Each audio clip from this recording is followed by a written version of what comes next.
চাইতে পারবো না, দোয়া করবেন সবাই।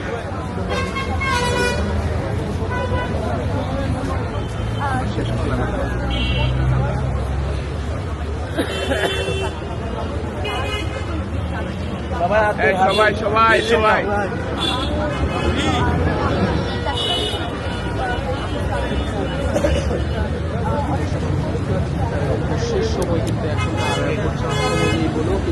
এখন আর ভোট চাওয়া যাবে না আপু, এখন সবাই দোয়া করবেন। ওই আপুরা আসছিল যে সবাই অনেক দাঁড়াই আছে ভাই, দোয়া করবেন। হ্যাঁ ভালো, মানে অনেকে কথা বলতে আসছেন, একটু সামনে আমরা আগে একটা ফাঁকা জায়গায় দাঁড়িয়ে সবাই সবাই করে বলবেন। ওখানে গিয়ে টাইম শেষ। হ্যাঁ ইনশাল্লাহ।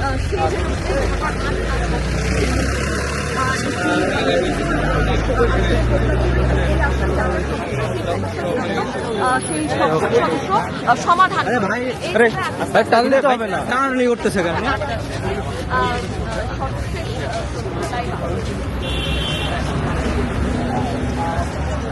দোয়া করবেন।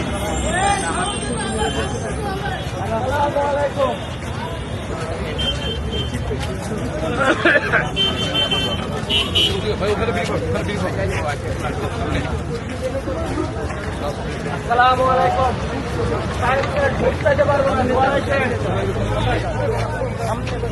দোয়া করবেন।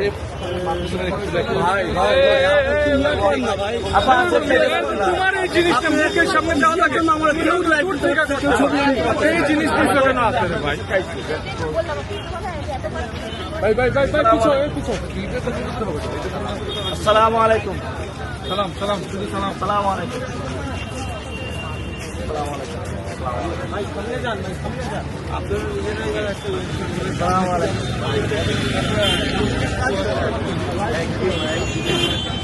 ভালোবাসা মানুষের।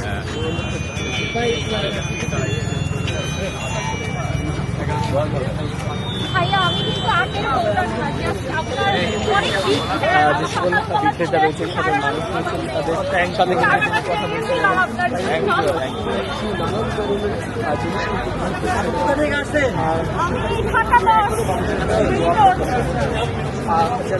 ওনাদের সাথে ছবি তোলা লাগবে। ভোটার হলে 5 তারিখ ছিল তো,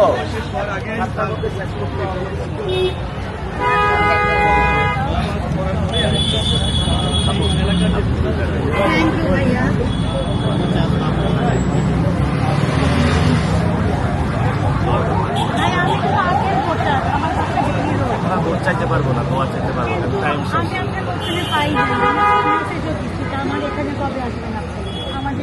সব জায়গায় তো রিচ করতে পারি না। নাম্বার দিয়ে যান, দাওয়াত খাই আসবে একবার। বাসা দাওয়াত দিয়ে আসবেন ইনশাল্লাহ, চলে আসবেন ইনশাল্লাহ। যাদের কথা আছে সবাই আসেন, আমরা সামনে দাঁড়াবো। আসসালামু আলাইকুম হযরত, কেমন আছেন? ভালো, দোয়া করবেন সবাই। জুলাই জুলাই জুলাই আমরা একটু লাইভে আছি, কথা বলতে চাই যে আসলে কেমন সাড়া পাচ্ছেন শেষ সময়ের এই দিকে? আমরা আলহামদুলিল্লাহ ভালো সাড়া পেয়েছি। এখন আমরা ভোট চাচ্ছি না, কারণ ভোটের চাওয়ার যে টাইম ওটা সময় শেষ, সময়ের মধ্যে আমরা থেকেছি। এবং আজকে আমরা শেষ দিন শহীদ উসমান হাদির কবর জিয়ারত করেছি, শুরু করেছিলাম আজকে শেষ করলাম। এখানে নিউ মার্কেটে একটু আসলাম, সবার সাথে দেখা সাক্ষাৎ করলাম এবং টাইমের মধ্যে সবার কাছে ভোট চাইলাম। আশা করি ইনশাল্লাহ ভালো কিছু হবে, মানুষ নিরাপত্তা পাবে। আমরা যদি জিতি তারপরেও মানুষের সাথে থাকবো, হারলেও মানুষের সাথে থাকবো। ভোটাররা will decide what will do.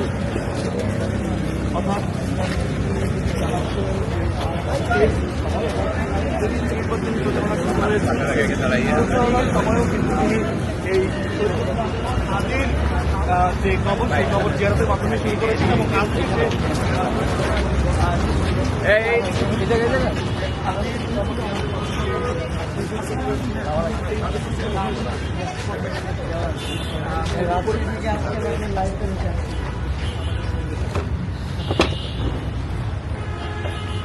আসো আসো আসো সব শেষ করে ফেলেন। আপু আপনাকে দোয়া করবেন।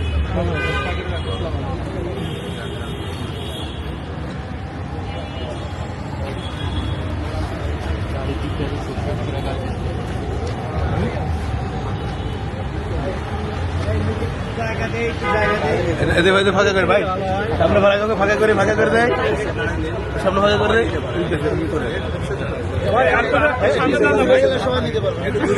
সবাই নিতে পারবে ভাই আপনি উপরে দাঁড়াবেন বেশি ইয়ে হয়েছে হাইটেক হয়েছে এই বন্ধু ইমন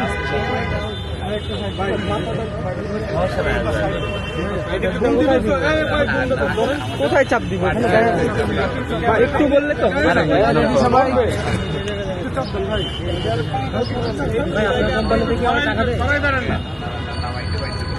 আসসালামু আলাইকুম আমরা প্রচারণা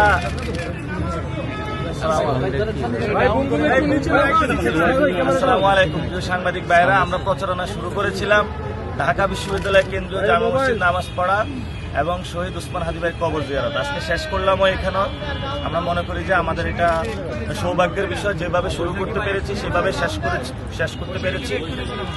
এবং আমরা বিভিন্ন জায়গায় গিয়েছি, পিজি হসপিটালে গিয়েছি, ওনাদের অনেকগুলো সমস্যা পেয়েছি, ওনাদের হোস্টেল নাই। ঢাকা ভার্সিটি গিয়েছি, অনেক সমস্যা পেয়েছি, বিভিন্ন জায়গায় অনেক সমস্যা পেয়েছি।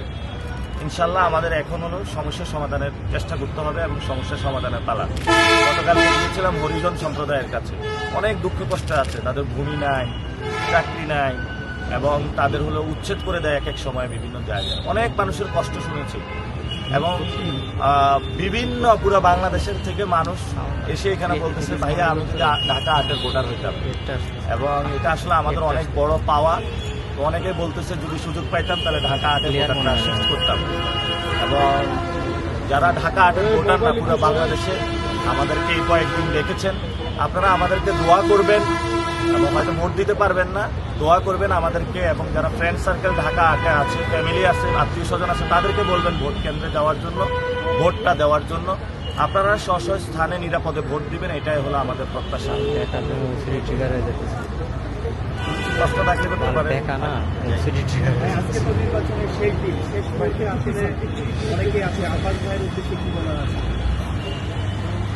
শেষ মুহূর্তে যেটা বলবো সেটা হলো আমাদের এখানে কেউ প্রতিদ্বন্দ্বী আমরা কারো নই বা কেউ নই, আমরা সবাই ভাই ভাই। তবে শর্ত একটাই, সন্ত্রাস, চাঁদাবাজি এবং দখলমুক্ত যারা আছে তারাই আমাদের ভাই। বাকিদেরকে আমাদের সংশোধন করতে হবে এবং পুনর্বাসন করতে হবে। সেটা একটা কষ্টসাধ্য প্রক্রিয়া, 50 বছরের প্র্যাকটিস তো সহজে হাল ছাড়া যায় না। এই জন্য বাংলাদেশে যখন প্রথমে টয়লেট এসেছিল, বাংলাদেশের মানুষ অনেকে ওয়াশরুমে যেত না, বাইরে ওয়াশরুম করতো। তো এটাতে অভ্যস্ত করানোর জন্য প্রথমে যখন এনজিওগুলো ওয়াশরুম নিয়ে আসে, এটাতে অনেক এডুকেশন করতে হচ্ছে তাদেরকে। তো যারা এই ধরনের চাঁদাবাজি, সন্ত্রাসী 2 নাম্বারই করে, তাদের হলো ওই ওয়াশরুমের অবস্থা। এদেরকে এডুকেট করতে হবে আমাদেরকে, যাতে এরা ভালোভাবে ওয়াশরুমে যায়। সেজন্য এদেরকে আমাদের এডুকেট করতে হবে যাতে গণতন্ত্র চর্চা করে। এটা আমাদের একটু কষ্টসাধ্য হবে, তবে আমরা কষ্টটা মেনে নিচ্ছি এবং ইনশাল্লাহ আমরা আশা করি তাদেরকে পারবো এবং মানুষকে সাথে নিয়ে ইনশাল্লাহ তাদেরকে করবো। সবচেয়ে বড় যেটা বিষয়, অনেকে আমার নামে অনেক কথা বলেছে, আমি সত্যিকার অর্থে যেটা বলতে চাই, আমি ঢাকা 8-এই থাকি। এখানে এনসিপির অফিস আমাদের এখানে, আমি প্রতিনিয়ত অফিস করি। আমি গত 2 বছরে গণ অভ্যুত্থানের আগ থেকে আমি সর্বোচ্চ রাতে 3 থেকে 4 ঘন্টা ঘুমিয়েছি। এত কাজ ছিল আমাদের। গত 18 মাসে আওয়ামী লীগের অনেকগুলো মুভমেন্ট হয়েছিল, সেগুলো ট্যাকল দিতে হয়েছে। গণ অভ্যুত্থানের সময় এত কাজ ছিল, সারাদিন রাত আমরা কাজ করেছি। যখন সরকার গঠন হয়েছিল 12 দিন একটানা না ঘুমিয়েছিলাম। এবং এর পূর্বে প্রতিনিয়ত আমাদের সময়গুলো গিয়েছিল গুলির মুখে। এবং এখনও ইনশাল্লাহ আমরা একটি গণতান্ত্রিক বাংলাদেশ গঠনের জন্য কাজ করে যাচ্ছি। আমার অনেকে বাসা জিজ্ঞেস করে, আমার বাসা পরিবাগে।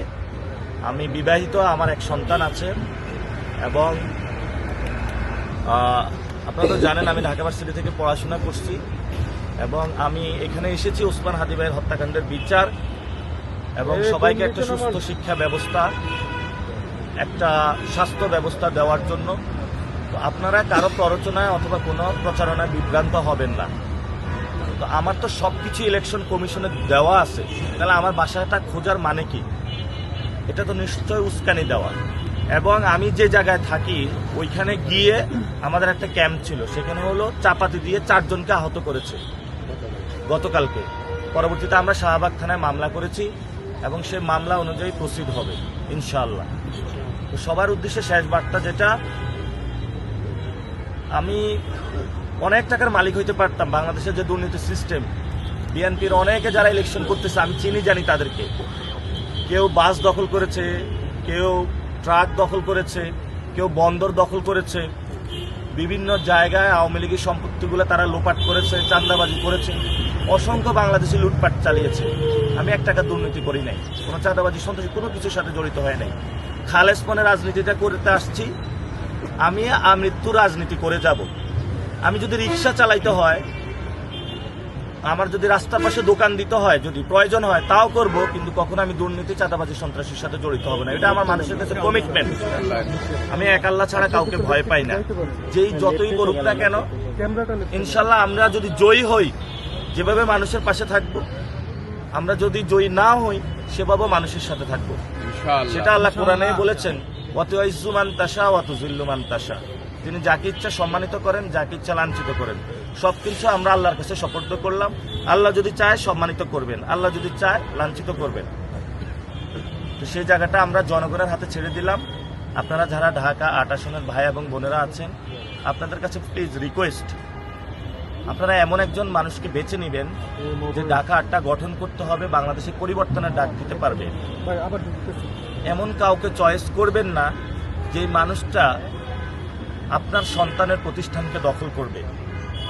এমন কাউকে চয়েস করবেন না যে মানুষটা আপনার মা বাবার চিকিৎসার জন্য যে হসপিটালে যাবেন সেই হসপিটালে সিন্ডিকেট গঠন করে রাখবে।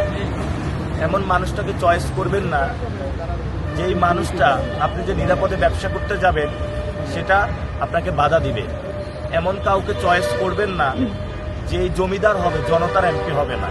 সেই জন্য আমরা ৮ দফা ইশতেহার দিয়েছি, আপনারা পুরো বাংলাদেশ দেখেছেন। আমরা এখানে প্রথম দফা যেটা দিয়েছি শহীদ ওসমান হাদিবের হত্যাকাণ্ডের বিচার, তারপরে বলেছি আমাদের একটি বৈষম্যহীন একটি শিক্ষা ব্যবস্থা এবং চাকরি ব্যবস্থা করতে হবে, আমাদের স্বাস্থ্য ব্যবস্থা করতে হবে, এবং আমাদের এখানে জনতার এমপি হিসাবে মানুষকে প্রেজেন্ট করতে হবে। ইশতেহারে আমরা এই বিষয়গুলো খুবই ক্লিয়ারভাবে বলেছি যে এই বিষয়গুলো মানুষ চায়, যেগুলো আমরা মানুষের কাছে শুনেছি সেই বিষয়গুলো আমরা বলেছি। এখন হলো আপনাদের উপরে ছেড়ে দিলাম, যদি আপনারা রং পার্সনকে চুজ করেন তাহলে আপনারা সাফার করতে হবে, যদি রাইট পার্সনকে চুজ করেন তাহলে আপনার জন্য ভালো, সবার জন্য ভালো। এখানে নাসিরউদ্দিন এমপি হতে আসে নাই, এখানে ঢাকা 18 আসনের যারা ভোটার রয়েছেন আপনারা সবাই এমপি। আপনি নিজে ঢাকা 8 আসনে যারা আছেন সবাই আপনারা এমপি। আপনারা সেখানে নিজেকেই নিজে ভোট দিবেন এবং নিজেকেই নিজে নির্বাচিত করবেন। নাসিরউদ্দিনকে ভোট দেওয়ার দরকার নেই, আপনার ভোট আপনাকেই দিবেন। এমন একজনকে দিবেন যিনি রাইট পারসন, যিনি আপনার কথাগুলো শুনবে, আপনার পাশে থাকবে, নতুন বাংলাদেশ গড়বে। এবং আমি আর একটা আপনাদের অ্যালার্মিং দিয়ে দেখি, জনতার সংসদ বড় সংসদ, এই যে বাকি যে আসনগুলায় গডফাদার আছে সেগুলো ইনশাল্লাহ আমরা আস্তে আস্তে এক্সপোজ করব। আমি আপনাদের বলি, ঢাকা 18 আসনে জাহাঙ্গীর তার শ্যালক হলো চাঁদাবাজ, বড় চাঁদাবাজ। রবিউল ইসলাম নয়ন সন্ত্রাস, তারপরে হলো ইশরাক বিশাল চাঁদাবাজ, তারপরে হলো ঢাকা 7 হামিদ, সে কি অস্ত্র ব্যবসায়ী। কাইয়ুম ভূমিদস্যু, আর নাম বলেন আপনারা, ঢাকা 10 রবিউল, সে তো খুনি। এভাবে অসংখ্য জায়গায় দেখাতে পারবো যারা মানুষের উপর অত্যাচার করে যাচ্ছে। ইনশাল্লাহ সব জায়গায় পরিবর্তনের হাওয়া শুরু হয়েছে, পরিবর্তন হবে। ভোটের দিন আপনার কেন্দ্রগুলো নিয়ে কোনো আশঙ্কা রয়েছে কিনা? আশঙ্কা তো আছে।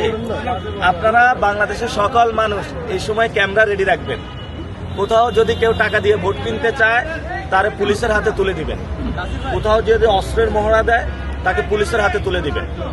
আশঙ্কা আছে, তারা প্রিপারেশন নিচ্ছে। বৈশাখী একটু নামান।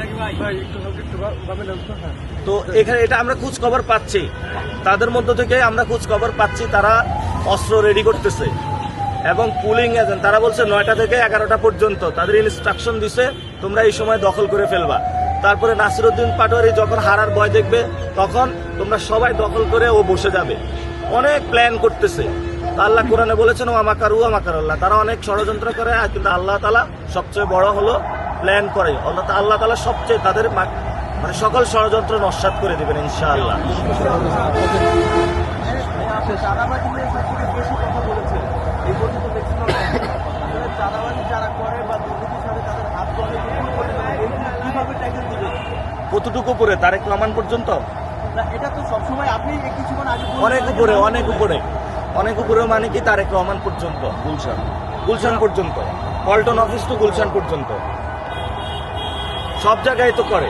এখন আমি নাকি মির্জা আব্বাসের বেশি নাম বলি, আমি ইনশাল্লাহ আগামীতে চেষ্টা করব সকল আসনের গডফাদারদেরকে চিহ্নিত করে দেওয়ার জন্য।